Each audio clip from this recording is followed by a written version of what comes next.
Welcome to the Australian Hiker Podcast, Australia's longest running hiking podcast, downloaded over 500,000 times in over 145 countries and providing you with an Australian perspective on all things hiking.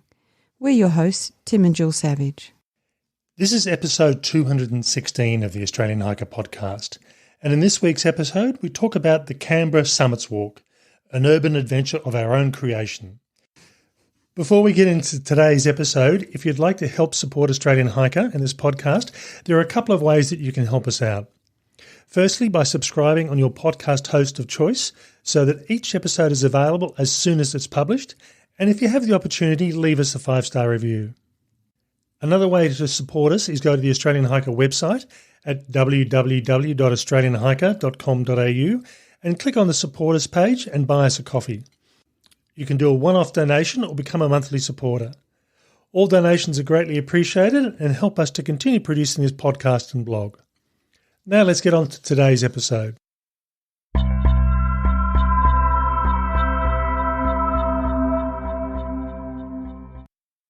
It's Easter 2022 and I was supposed to be finishing off the remaining sections of the Hume and Hovell Track, but things didn't go to plan.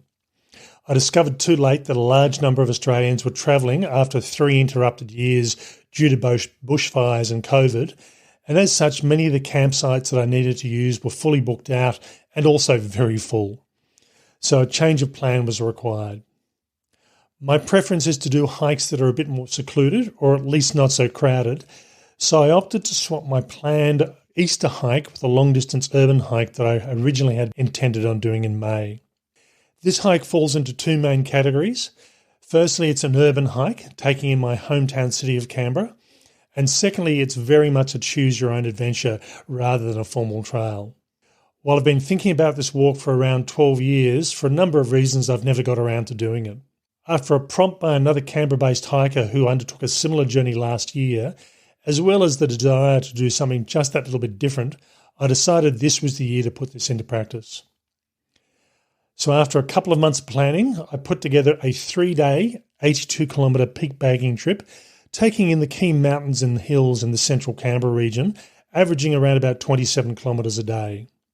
I ended up developing a route that hit 12 peaks that could be collected in a logical sequence and wasn't camping based, purely because Canberra's inner areas or suburban areas don't allow camping. In this podcast episode, we bring you a series of recordings from our 3-a-day adventure and towards the end of the episode discuss the logistical considerations as well as what we learnt along the way. We hope you enjoy.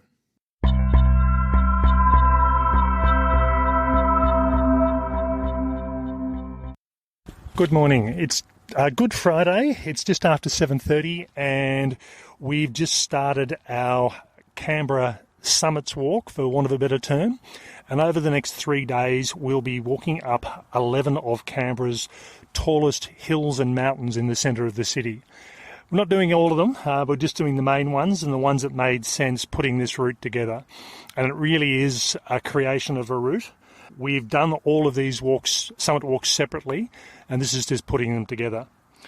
Not going to be camping. We're actually walking home at the end of today, roughly around about 23 kilometres. The next 2 days, similar sorts of distances, and we'll finish the day and get transport back to home, rather than trying to, we really can't camp in the centre of the city. So, but this is a good way of seeing the city.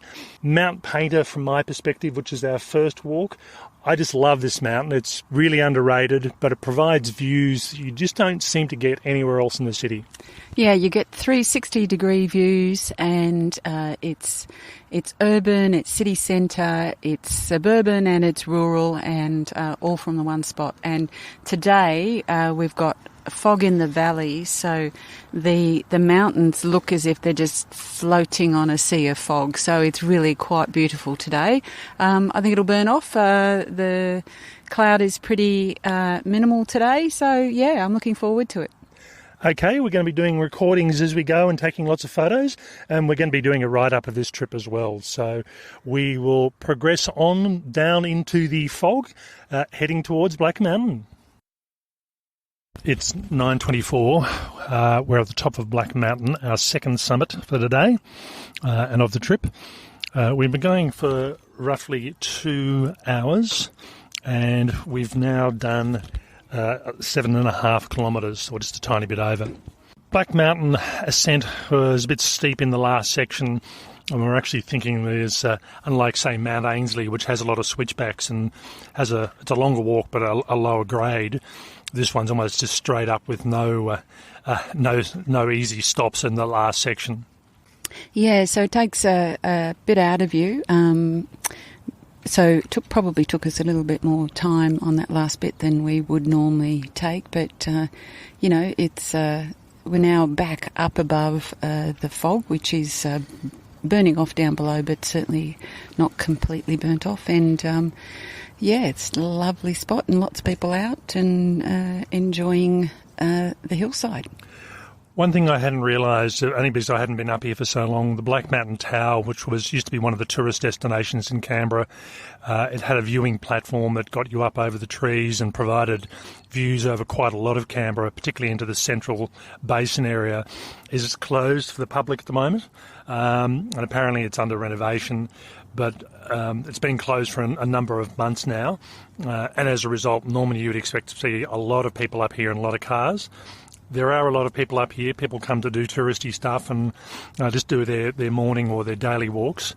But as I said, you just don't tend to realise it is closed. Yeah, well, I think it's been closed for a while, but, there's nowhere near the number of people that there would otherwise be up here. So, it's quite peaceful. One thing that with the tower closed, there's not that many views. You can sort of see little bits and pieces of Canberra here and there through the trees, but you don't get the panoramic views you do from the viewing platform. Yeah, you certainly don't get the views that we just had at Mount Painter. So, it's quite a different experience, much more bushy and beautiful, and some really lovely eucalyptus trees, quite a variety. So I always love it up here. And I must admit, I think I've talked about this in written articles before, the whole concept of peak bagging, climbing, which is what we're doing on this 3-day walk, is peak bagging. For a lot of people, it's all about going to the highest mountain. But in a lot of cases, it's views to the highest mountains that are often the better ones. And certainly from Mount Painter was probably I think it is actually the lowest mountain we do on this whole trip. But it's just provided really good views to the tall mountains through the rest of Canberra. So people warned me that the Mount Painter was not as good as it used to be because there's a lot of building happening down below. But for me, I've been up there twice, and both times have been spectacular. I just love it as a little mountain. Okay, we are just having a little morning tea break and a rest before we head back down. And from here, we need to cross over through the urban area, through a couple of suburbs, and shift ourselves over onto Mount Madura and then Mount Ainslie, which are our last 2 peaks for the day. Yeah, so looking forward to that. It's a bit weird that we have to go back partly the way we came, but I guess that's the thing about these urban adventures. It's just on 11:15. We're here at the Ainslie shops, having come down off Black Mountain, crossed the suburbs, and we're just about to make our way onto the bushland that makes up the Mount Ainslie and Mount Madura reserves. Mount Ainslie and Mount Madura are certainly the 2 biggest mountains in the central Canberra area before you sort of get out into the Brindabella Mountains, and certainly the highest. But they're not sort of straight up. So with Black Mountain, it was some steep ascents and some steep descents, whereas this one, it's a bit more switchbacks, a bit more and amenable to walkers. Yeah, it is. There is a section at the end towards the summit of Mount Madura that is a bit of a climb, but we're doing summit hiking, urban summit hiking, so we've got to expect that we're going to have to go up a bit. So it is early for lunch, but we just decided while we were here at Ainslie Shops, it just made sense to sort of grab something. So we there's a nice little grassy area with some seating, very busy set of shops, and it always is. There's a well-known indoor eatery here. There's takeaway. There's supermarket. So there's traffic coming in and out all over the place. And it's a good place just to stop and grab something to eat, even though it is early, before we head on from here. Moving reasonably well, speed-wise. We've done just over 14 kilometres, and we've got around about 8 kilometres according to my GPS route planning that I did, but we'll see how that pans out. Might be a bit more than that, but it's going to be roughly around about that sort of distance. Once we get on to Mount Madura, Mount Ainslie, I know those walks really well. I do them quite regularly. So it's a lot more familiarity, not having to worry about where we're going or the street we have to go up or the direction we have to go. Know these two areas very well. Yeah, and it's been really interesting so far. It was quite funny crossing Northbourne Avenue onto our side of the world, so I described it. But really nice, we've done some walks through the suburbs, and we've checked out the gardens and some of the new houses and the renovations that are happening in the inner city area. So, yeah, I mean, it's a mix of everything. Okay, I'm just going to finish off our lunch and we're going to head off. It's 1:22. We've been going for just over 6 hours and we've done 20 kilometres. And we're on to our third peak, which is Mount Madura. I must admit, it's been a couple of years since I've done Mount Madura as a summit climb, and I'd forgotten how steep and tough it is. And in all honesty, just thinking forward to the other hills and mountains on this trail and what we've done already, this is certainly the hardest one. And I think certainly out of this 3-day walk, today is probably the hardest one because we've got the 3 biggest mountains into the centre of the city. Yeah, it's always a memory jogger, I think, Mount Madura. And that last bit is a bit of a killer. There was a fellow who was riding a mountain bike, and take my hat off to him. He had to stop a few times, but he did it on the bike. And, it is a little bit of a steep one. But we're here, and it's number 3. And, yeah, we've got one more to go, and that's a short trip over to Mount Ainslie, and then we're done for the day. Okay, on we go. It's 3:20. We've just come off the summit of Mount Ainslie and just found somewhere to sit and do a recording. We've been walking for around about 8 hours and 10 minutes, and we've done just on 27 kilometres. So 38,000 steps, according to my Fitbit. So the route that I planned on my GPS, on the planning software, was I think around about 23.5 kilometres. Mm-hmm. So we've done an extra 5 kilometres compared to what I was thought we were going to do, hence the longer time.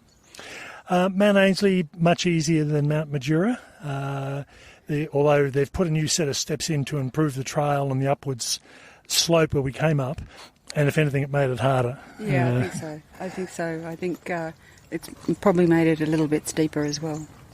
So we've got around about half an hour to go just to finish off the trail for the day. And then home for a well-deserved rest before heading off tomorrow for the second day. Yeah, so pretty busy at Mount Ainslie Summit, actually. I guess it's a holiday weekend and you'd probably expect that. So, yeah, we found a little bit of a quiet spot and enjoying the view, and then we'll head off. Yeah, I don't think I've seen as many tourists up there, as well as locals walking up the mountain, since COVID. I think everyone's back out and about and travelling around and having a look around.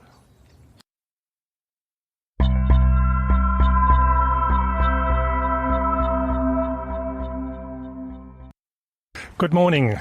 It's day 2, Easter Saturday, of our Canberra urban adventure, and we've been going for around about 20 minutes and we're just recording as we're walking, so excuse the occasional breathlessness.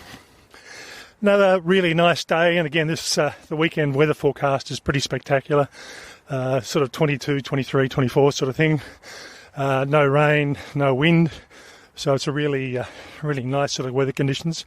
Mind you, I do prefer the cooler weather, so I'm walking with a t-shirt at the moment. It's probably only around about 11 or 12 degrees. That's my preference.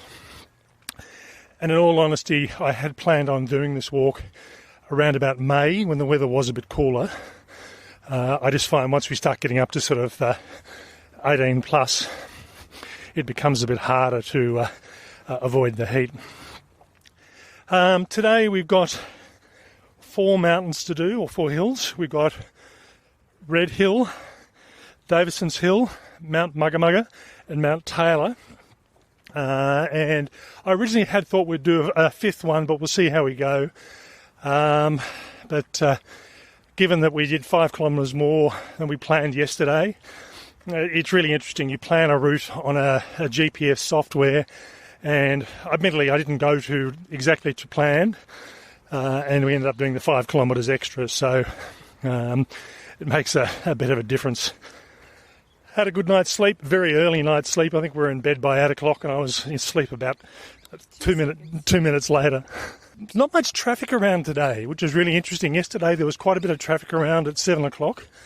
And we started again at 7 o'clock this morning, and there's very little around. Yeah, so it is quite quiet, and Tim's got his t-shirt on, but I've got a t-shirt and a thin long sleeve over the top. So from my perspective, it's nice and fresh, not cold, but definitely fresh.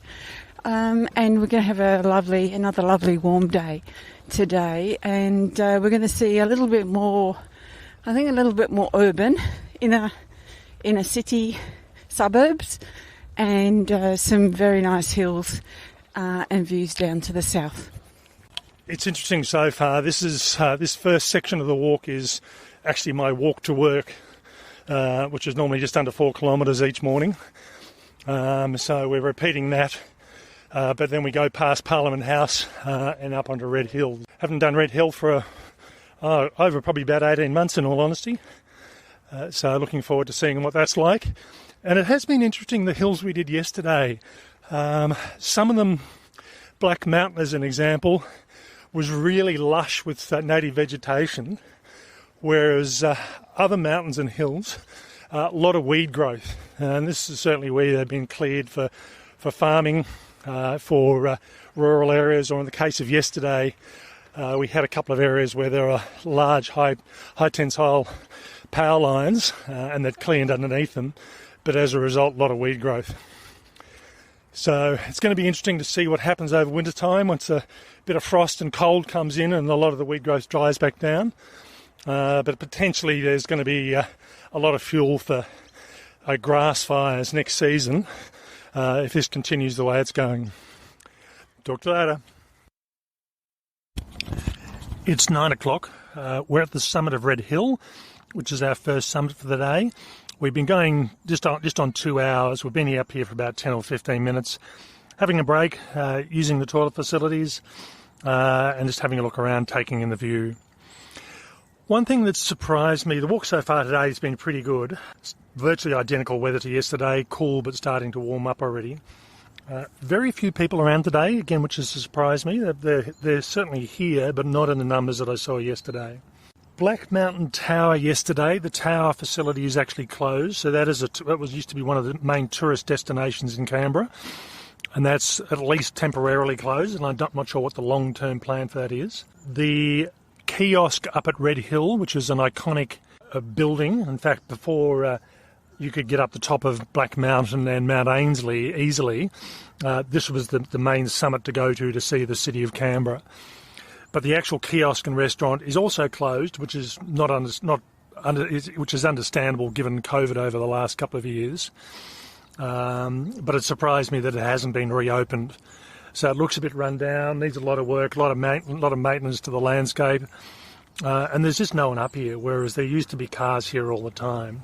Yeah, we were just talking that it's a ACT heritage building, so that creates some challenges in terms of maintenance and, at this stage, I suspect, restoration of the building. So maybe that's a bit of a barrier for commercial operations. So we're next heading to Davidson's Hill, which is further along the ridge line from where we are. So we have a slight descent before hitting a saddle and then going up to Davidson's, then on to Mount Magamonga, which we can actually just see from here. So it's we've got 3 summits relatively close to each other. Our 4th and final summit for the day is Mount Taylor, and that involves a walk through a number of suburbs to get there. So have a bit more of a snack and a break, and we're going to head off. It's 9:38. We're at Davidson's Hill, which is hill number 6, and this isn't a huge distance from the summit of Red Hill. In fact, I can see it quite clearly. Probably as the crow flies, it's less than a kilometre away, but walking-wise, it's a bit further than that. This is an interesting hill. It provides better views, I think, as the 360 goes of the Canberra area, but not as good a views as you can get from Red Hill down into the central corporate or government area of Canberra. This is probably one of the underrated hills in Canberra. Most people, unless you live in this area, tend not to realise it's here or come and do it, but it's well worth doing. Lovely little hill. Yeah, you can get access from either side of the hill in the suburbs, so that means it's got a few options that are available for everyone. But yeah, it's great views and another steep climb. So there's, this idea of the shortest distance between 2 points is one straight line uphill. So we've done another bit of a straight uphill climb. And I guess, we're carrying light packs, but others who are not carrying anything are arriving at the trig and they're looking as tired as we were. We're just sitting here on a rock at the moment, staring towards Black Mountain. So we can see Black Mountain, which is where we came from yesterday. You can see Mount Painter behind that. You can see Mount Madura and Mount Ainslie, so the summits that we did yesterday. And I can still see Red Hill from here. So where we're sitting at the moment, we can see all the hills. And we can see Mount Magamonga, which is our next summit. And also Mount Taylor, which is the one after that. So this is probably the good central hill where you pick up almost the entire trail we're planning on doing over the 3 days. Can't quite see down as far as Rob Roy, which is the second last peak of the trip, but you can see most of it. Sitting here watching, there's a lot of weeds and there's these tall spiky seed heads and there's about 20 or 30 willy wagtails just landing on top of these things and chewing on the seeds. It's quite interesting. I haven't seen that before. So on to our next hill. It's 11:30. We've been going for 4.5 hours and we've done just a tiny bit over 15 kilometres. We're here at our 7th summit, Mount Magamonga, or at least as close as we can get. I wasn't exactly sure where the high point of Mount Magamonga is, but it's just inside the quarry fence, only by about 30 metres. And given it's private property and a quarry, not about to leap a 2 metre high fence to try and get in there just for a good photo shot. So we're as close as we possibly can be. There is no formal trail up here, so what it required us to do is we looped around on the Canberra Centenary Trail and then followed the quarry fence all the way up and around, because that's actually the best track in most cases. Just took us a little while. There is no form track, as I said, but there's a good enough track along the fence line to get us up here. As far as the summit's concerned, very heavily treed, not really much views at all. I can see the Brindabellas just over in the distance to the southwest. But in all honesty, we're just looking at trees to a great extent. Yeah, I mean, it's quite a lovely spot, despite that. But yeah, you don't climb all this way for the views, that's for sure. Coming up wasn't too bad, as long as Tim said, you stuck to the fence line. And we got as close as we could, and we figured that probably the best place to quarry a mountain is right at the top, which is clearly what they've done. Okay, we're just going to have a little rest, and then we're going to head off towards our 8th mountain, which is Mount Taylor. It's 1:13. We've been going for around about 6.25 hours, and we've done 19.7 kilometres. So we're at the Mawshans Shops, which is in the suburbs we're crossing to get from Mount Magamonga to Mount Taylor, which is our next summit, and probably the biggest one for the day, I think. We've just gone through and had lunch, and we ordered what we thought were basically 2 mini pizzas, and they ended up being 2 small to medium pizzas, which we struggled to even finish half of each. So we'll have to mention the name. Al Manouche, a Lebanese bakery and more. Yeah, I was going to say really cheap food and really good food for what you get, so worthwhile stopping. But there's plenty of other eating options here, including supermarket as well.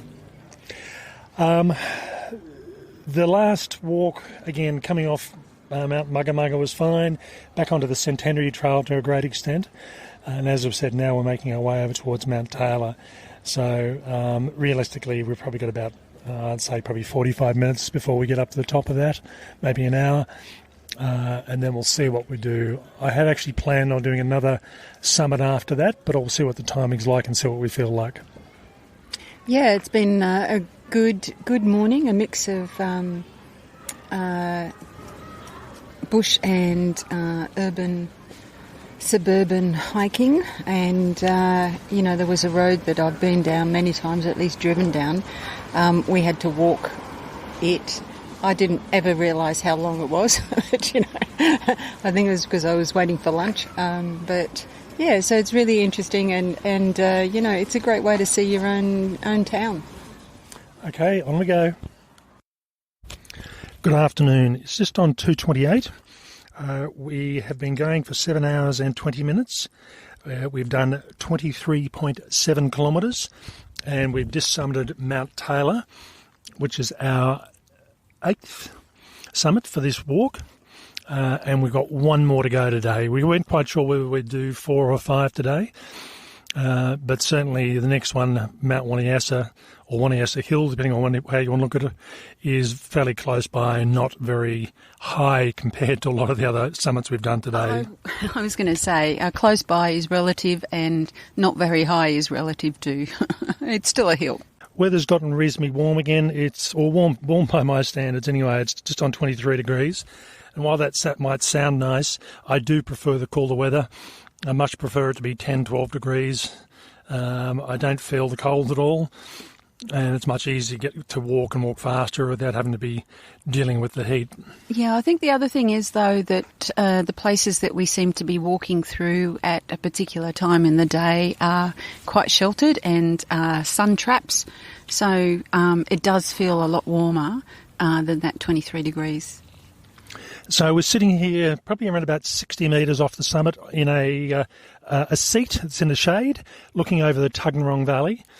And I must admit, we used to live in Tuggeranong. In fact, we used to live just down at the base of Mount Taylor where we are. This used to be my regular walk, which I'd do 3 or 4 times a week. And I haven't actually done it since they've redone the track. So the track's pretty much bitumen all the way up now. The seating's still good. It was always there. And they've put a bit more signage up here as well. It reflects the number of people that come up here. I think apart from, say, Mount Ainslie, this is probably the most popular walk in Canberra, numbers-wise, because you're getting people from Tuggeranong Valley and also from Woden Valley on the other side coming up through here. And it's also a track that can be accessed from not just either side, also from the end as well. So there's a number of tracks that make it easy to access. Yeah, it's a great spot and another place to get some great 360-degree views. And the other thing that we've noticed today, the ladybugs on Mount Taylor are just abundant. I don't know why. We haven't noticed them elsewhere, but in this particular spot, you stand still for a couple of seconds and you'll have 4 sitting on you.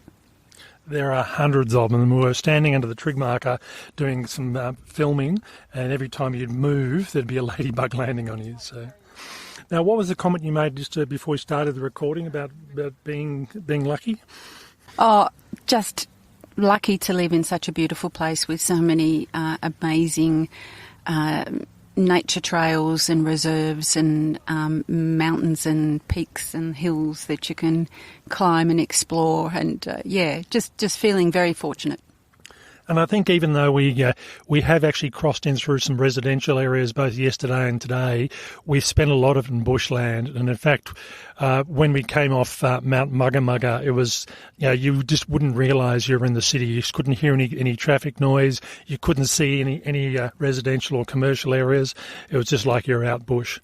And that's the thing with having these green spaces designed into the middle of the city, which a lot of the cities do, but certainly Canberra in particular. Okay, well, let's have a few more minutes rest in the shade and then we'll head off for our last summit.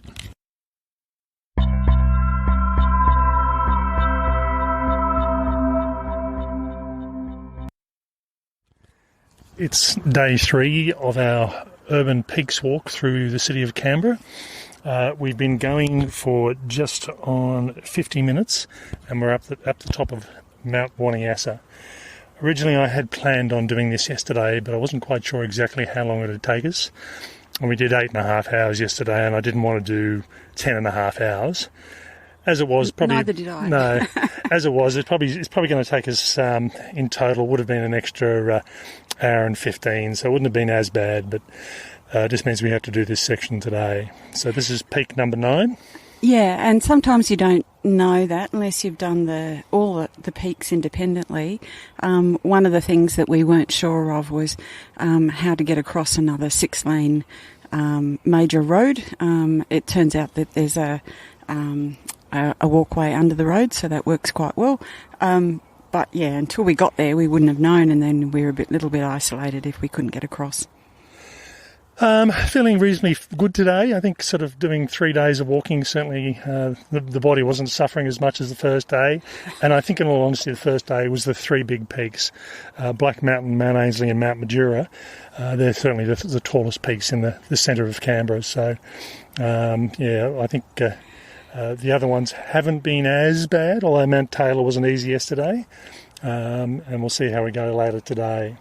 Yeah, so a cool start today. So it was about 4 degrees this morning, and so that's the coolest morning we've had, and it will be the warmest day, so a big temperature change. Another cloudless sky, stunning views, and so the photos of this little excursion are going to be pretty impressive.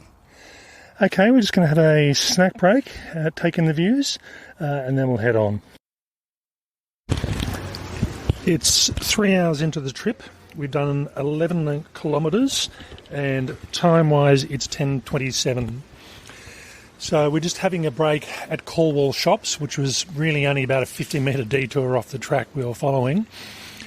Certainly from coming off Mount Waniasa down into the suburbs across to where we are now is the biggest residential walk. We probably spent about an hour and a quarter, maybe an hour and a half walking through the suburbs. And we've still got a little way to go. So we can see Tuggerong Hill. It's not that far away as the crow flies, but we've just got to make our way around through the houses to get there. And then from there on, it's our last 2 hills, Hill 11 and 12, which is Mount Rob Roy and Big Monks, which really are part of the same hill, but there's 2 summits. Yeah, the walk down from Waniasa Hill was really nice. We went towards MacArthur Hill, didn't quite make it over there, but that was nice. And then, as Tim said, we dropped down into the suburbs. So it's been, and it's a warm day and it's still, and I think some of those suburbs are a bit of a sun trap. So, it's been a bit of a hard slog on hard services, but hopefully we'll make it through the very steep suburb. I think by the time we get to the base of the hill, we'll be halfway up the hill. But anyway, that's the way it goes. But yeah, it's another lovely day, and Tim did say that we've got 10, 11 and 12 to go. I did think that we were only going to do 11 on this 3-day adventure, but it turns out apparently there are 12 peaks. Thanks, Tim. I think that's the thing with doing what we're doing an urban hike, which is very much a choose-your-own adventure. You can choose to stop and start where you want to. We've been directly past or through a number of shops, which have also included a number of toilet facilities. We've been within sort of 500 metres of a number of other shops. So it's you can really do what you want to do and take the route you want to suit your needs. So it's I've been to areas this morning, so Waniasa Hill as an example, we'd never done before, and I'm looking forward to going back and doing that as a standalone walk. So, learning a lot about a city I've lived in most of my life and going to areas that I've never actually been to or from directions I've never actually gone to get there. Okay, finish our break and off we go. It's 11:43. We're just at the summit of Tuggeranong Hill. We've been going for 4 hours and 20 minutes and we've done 14.4 kilometres. So going well. The heat's starting to get there. I mean, it's by no means hot. I think the forecast for today is 24 degrees. But when you're walking up and down hills, you certainly notice that heat. As we summited Tuggeranong Hill this time, we did so from a different direction than we have done previously. In our write-up on the website, we've got the traditional or the standard way, if you like. We ended up coming up from the other direction, and as a result, we had a very steep climb for the last 300 or 400 metres, virtually straight up the side of the hill. It is a worn track, but it's not a heavily used track by the look of it. Yeah, so this is the second peak for today, and there's quite a bit of distance between the first and second peak for today. So we've circumnavigated the suburbs, we've cut through the middle, we've gone through bushland and nature reserve and parks, and these two are probably, quite far apart and perhaps biggest distance apart so far. But yeah, quite pleasant. Surprising up here on Tuggeranong Hill, lots of weed growth, so we haven't seen it like this previously. So that's been a bit of a theme, I guess, but not as bad as what we're seeing here. The views are very good though. You've got views back towards Tuggeranong and the Brindabellas, then views over towards the city. So you're seeing most of the hills on the route we've previously done. So we can certainly see Black Mountain, Mount Painter, Mount Ainslie, and Mount Magamonga, but the Mount Madura is hidden behind Mount Ainslie. So again, nice views. The weather's been really good, and now we've got views towards Rob Roy and Big Monks, and that's where we're heading to next. Okay, lunchtime, and on we go. It's 2:59, day 3 of our urban hiking adventure. Today we've done so far 22.6 kilometres, which this puts us just on 80 kilometres for the 3 days, and we've still got roughly about 5 kilometres to go to get back to the end of the trip. This was a hard one to finish on. The Rob Roy, which is where we are at the moment, which is peak 11. Yay, peak 11. We've got one more left to do, which is Big Monks. And Big Monks we could have either done on the way up or on the way down. We just decided to do it on the way down. It's just closer to home. And psychologically, I think hopefully it will be easier. Yeah, and it is. I mean, it's a short uphill climb compared to what we had to get to this one. But most of the actual hard work tends to be getting up to the saddle that splits you off heading towards Rob Roy or Big Monk. And while there are uphill bits on this section of we did, it's certainly nowhere near as bad as that first section. Reasonably warm, and this is where it's something I find really interesting. Jill and I have done this walk.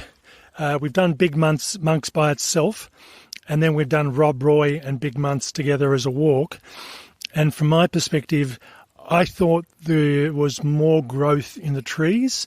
There were less views. And I found that, I knew where the open bits were, but they just didn't seem to be as open. Whereas Jill? Yeah, I thought I had a different view. I thought it was much more open than I remember it. So possibly the reality is somewhere in between. So we're just having a short rest. It's in the shade. I mean, this is a funny summit. If you've never walked to Rob Roy before, it's not clearly signposted. You've got to know what you're looking for. You get to what you think is a peak on the road, and then you go downhill around about 100 metres before you get the unsignposted, very tiny trail just off to the left up to a very old trig point. on top of this hill. Yeah, and there are lots of rocks when you get closer, so it's not a clear summit as such. Lots of rocks to clamber over, and I have to say the lavender up here is just lovely. It's very abundant, and in the right time of the year, it would be very nice to see in flower. The other thing with this summit as well is it's a bit like Magamonga. No views. It's solid tree growth pretty much, I'm guessing, until right at the summit where they must have cleared to put the trig point in. And I must admit, there is a lot of rocks here, so that's going to limit the tree growth. But yeah, you really can't see. You can see gaps of light through to the mountains, through the trees, but there's no clear view. And you'll see that in the images in the ride-up, and the videos we'll post on social media as well. Okay, going to have a short rest and then head back down again. It's 4 o'clock and we've just done our 12th summit and final summit, Big Monks. So we have been a total of roughly 25.7 kilometres today, and we've still got probably around about 40 minutes to go to get us back down to the start of this particular walk and the finish of our 3-day walk. Yeah, so as usual, we went up to Big Monks and we got blown away, so we've had to find a little sheltered spot up there to do this recording, but just amazing views, and it never disappoints, that one. So we've been going for roughly about 9 hours today, so by the time we finish it'll probably be about 9.5 hours, so the longest of the 3 days. And probably will be close on the longest distance-wise, maybe just. That first day was our longest day so far, and probably our hardest because of the changes in altitude, but this walk was certainly tough as well. So back down, the wind's getting up a bit, which is nice, bit of cool breeze. We're going down a hill, so it's a bit easier. So looking forward to a good rest and a good dinner tonight. Yeah, I think we have one more hill to go. It's not a big hill, but it's not all downhill. Okay, we'll talk to you soon once we finish.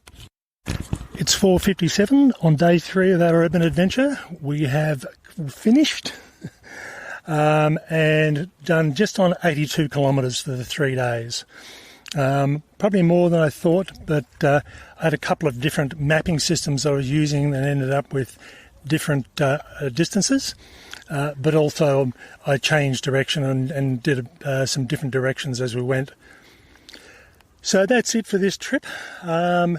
In our next segment, Jill and I will talk about how we went, how we found it, things we would have done to make it different, make it better, and make some recommendations on how you can do your own urban adventure as well. Yeah, it was great. I mean, it's always good when it's over and when it's finished. But yeah, I'm feeling, quite pleased. It did feel 80 odd kilometres, let me tell you, and 12 peaks. So that wasn't diminished through the experience, but it was good to do. And I think what it says is that there are all sorts of opportunities, and we'll talk a bit about those when we do our wrap-up.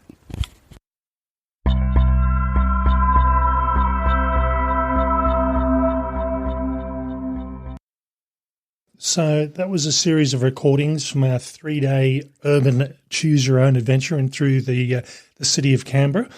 And as mentioned, this has been something I've been planning for a number of years, but just never got around to. And it took a prompt from one of our listeners who'd done something similar last year just to remind me that it was still there. As mentioned, we were supposed to be doing the Hume and Hovell Track, finishing off the last 116 kilometres of our trip that we still have yet to complete.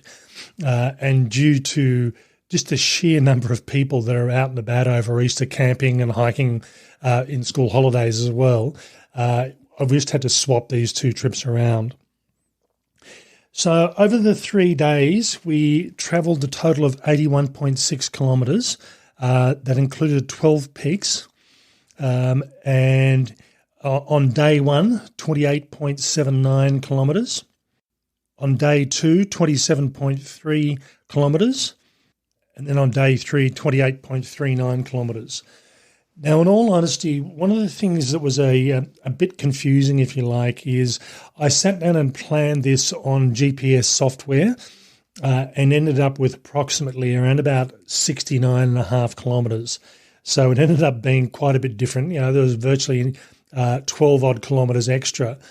And partly that was, I think, not so much an issue with the GPS software, but it was more an issue of when I went through and drew the route over the map, over the landscape, I used what information I had, and that didn't necessarily pan out in reality.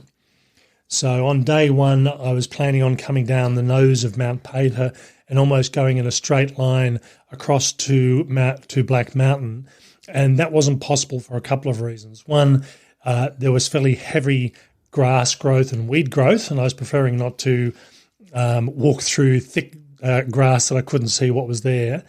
And also we had the very heavy fog as well, so it was just almost impossible to see where we were going. Yeah, so we were hoping to stand at the peak and look down at that particular trail. It wasn't the main trail. And essentially sort of pick our route and then guide ourselves along. But we couldn't even see any kind of route, none of the trails, in fact, because of that heavy fog. Day two was also an issue for us, where I had to do a bit of a detour, if you like. And this was coming off Davidson Hill, where we could have actually gone almost in a straight line over towards Mount Magamonga, but that would have required crossing a Hindmarsh Drive, which was basically two groups of 3 lanes going each direction with a wide grass verge in the middle. Now, we would have been okay to do that on the day we did it, but on other days when the traffic is really bad, if it's peak hour, morning or afternoon, or a really busy normal weekend, that wouldn't have been possible.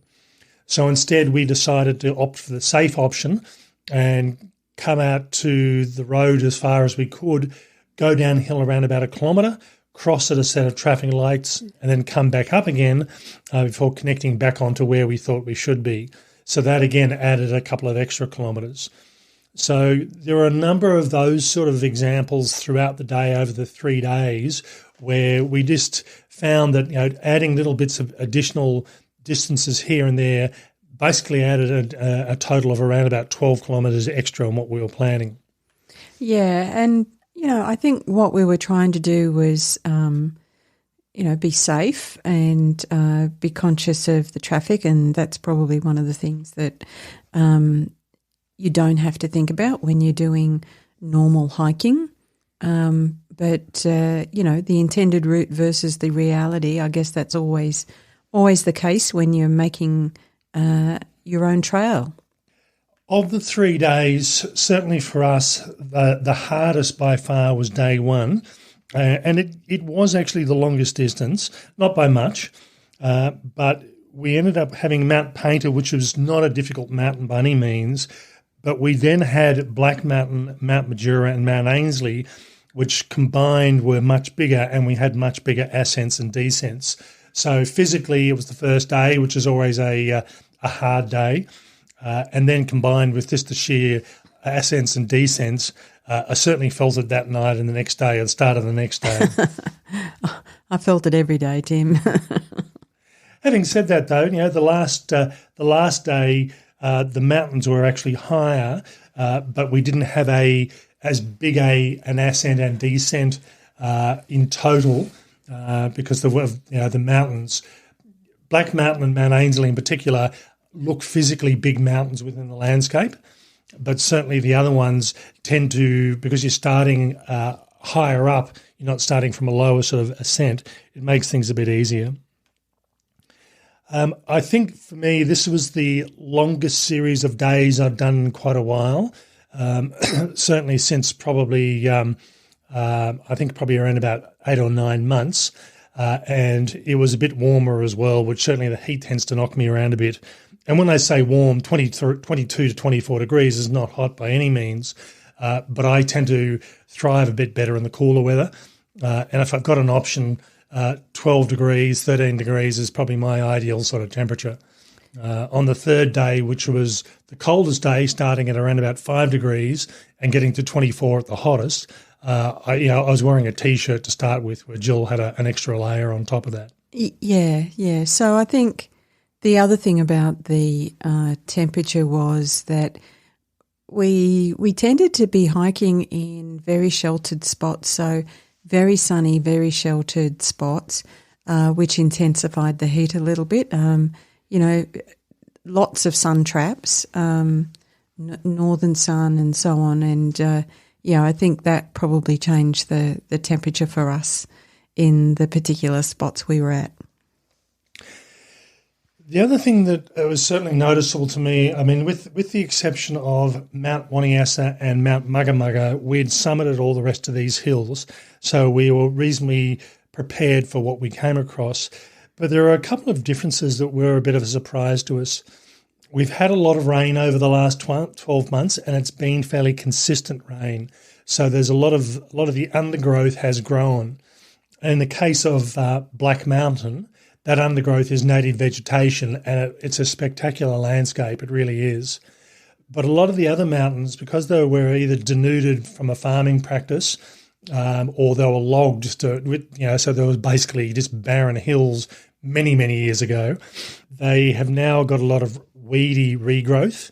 So a good example here was Mount Tuggeranong, whereas the last time we went up, it was green growth and weed, but it was only sort of 30 centimetres high, where when we were up there, the growth was anything up to 1 to 1.2 metres worth of weed growth in a lot of the areas. I must admit, Tuggeranong Hill did surprise me quite a bit in that regard, because it was quite different. Different time of the year, but also quite different from what we'd experienced. The other thing we found with these mountains as well is in some cases we came across them from different directions. So Mount Tuggeranong, we came up what is classed as the main trail, which is essentially up the management road, which provides access to the telecommunications facilities up the top. For us, we came through side on, so we came past the water towers, large water tanks. So we got to the stage where we were about 2/3 of the way up, and there was just a steep slope.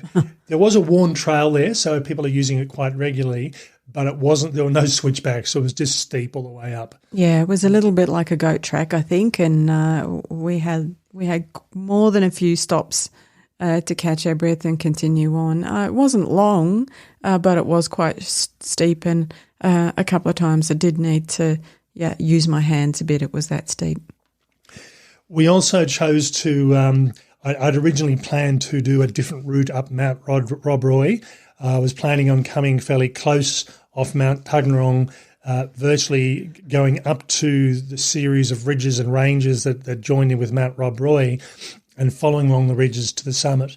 And instead we just decided we were going to walk along to the start of the traditional trailhead, which is near the top of the road near the large water tank. And again, it was just purely, we just decided on the day. We could have gone either way. I think the route we chose was shorter, but I think it was also more physically demanding because there's a very steep slope. And in fact, they've got a little warning sign at the start of the walk saying vehicles must be in four-wheel drive. I mean, there's no way a two-wheel drive vehicle could physically get up that hill. Yeah, and walkers and cyclists take care. So the thing about that route that we took to that trailhead, we'd forgotten that there was essentially a large causeway in the middle of the suburb, and we needed to go around that. So I'm not sure whether it would have been better to go the other route and come in a different direction and then back down into the trailhead, or start at the trailhead and go up and back down. But anyway, I guess you can think about these things for next time. Though I did say I don't think it will be a long time before I do Rob Roy again, let me tell you. Now, facilities-wise, one of the things when you're going through and doing an urban walk, and we'll talk more about that specifically in a moment, is you can't just disappear behind a bush and go to the toilet because you're going to be doing it in someone's backyard in a lot of cases. Or in view of someone's backyard. In view of someone's backyard. We did have quite a lot of bush walking. We went through nature reserve, and that was one of the advantages of the Canberra landscape, where there are built-in green buffers and ridges throughout. So you are actually walking in a lot of cases through those that green vegetation. But you do need to sort of plan for things like toilets, water, and food. So there were some toilet facilities, public toilet facilities along the way, but we also had long sections where if we needed to go to the toilet, it was go behind a bush and use the bush, and that was about it. Water-wise is also the same. There were a couple of natural water sources there. I certainly would have wanted to filter them if we were going to use that. But in most cases, I was carrying 2.5 litres of water a day. Usually stop off at a shop for morning tea or lunchtime and grab something additional to drink there. But the water, with the way the temperature was, that 2.5 litres was fine. And for me, certainly, if the temperature's around about that 20 to early low 20s, I work on about a litre every 10 kilometres, and that works out quite well. The other thing is also food. Do you bring all your food with you? And certainly we brought all our snacks with us. But on day one, we stopped in a Langley shop, and I went and bought some cheese and biscuits for lunch, an ice cream and a bottle of soft drink. Day two, we stopped in at Mawson. Lots of choices there, including a supermarket, lots of takeaways. We went into one of the Turkish takeaways in there, or Middle Eastern takeaways, and ordered what I thought was a reasonable amount of food for the two of us, and ended up ordering way too much food. Really nice food and really enjoyable, but would have done 4 people quite comfortably. Yeah, that's right. So, a $10 flatbread with hummus and lots of vegetables and falafel would have easily have done to probably 3 people, I think. But anyway, we bought 2. And then on day 3, we had a stop at morning tea. So we just went into the supermarket and again bought a drink and some biscuits, and we just had snacks for lunch as we went through rather than having a formal sort of lunch. So again, there were a number of shops that we walked directly past or through, and there were probably an equal number, another 4 or 5 or 6 that if we had have gone off trail 500 or 600 metres, we would have come across those as well. I would say, though, if you've got particular dietary needs or there's particular food you like to eat, I do think you're probably better off bringing it with you. You know, some of the choices were, let me just say, quite variable, and, you know, you might not have wanted, or if you had dietary considerations, you might not have been able to eat in those places. Now, what would we have done differently? Now, first up, I think I did mention on some of the social media this was 11 peaks. It was actually 12. And thanks. And I had actually planned 12, but for some reason... You just didn't tell me.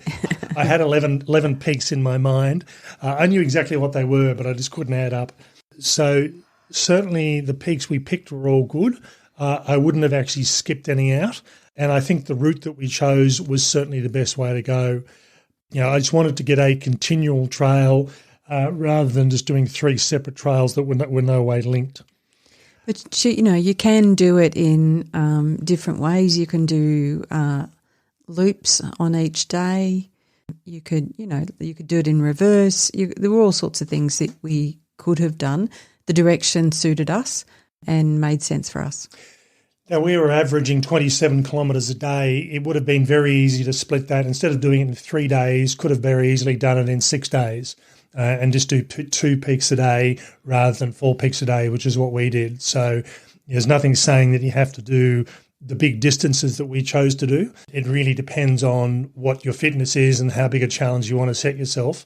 The one thing I would say here is I wouldn't do this walk in the middle of summer. That'd be a harsh thing to do. Yeah, I was going to say I wouldn't do those long days in the middle of summer, and some of the walking through the suburbs in the middle of summer would have been pretty hard work. We're really from sort of that mid-April through to probably even late September is probably the time that I'd be looking at doing this sort of walk, particularly in this climate anyway. Just to finish off through here, as we said, this is an urban hike. And from my perspective, one of the things that urban hikes do, because they're not really big in Australia, they tend to be something that's only really taking off to any great extent in the US over the last few years. So we'll be a bit behind bringing that on board.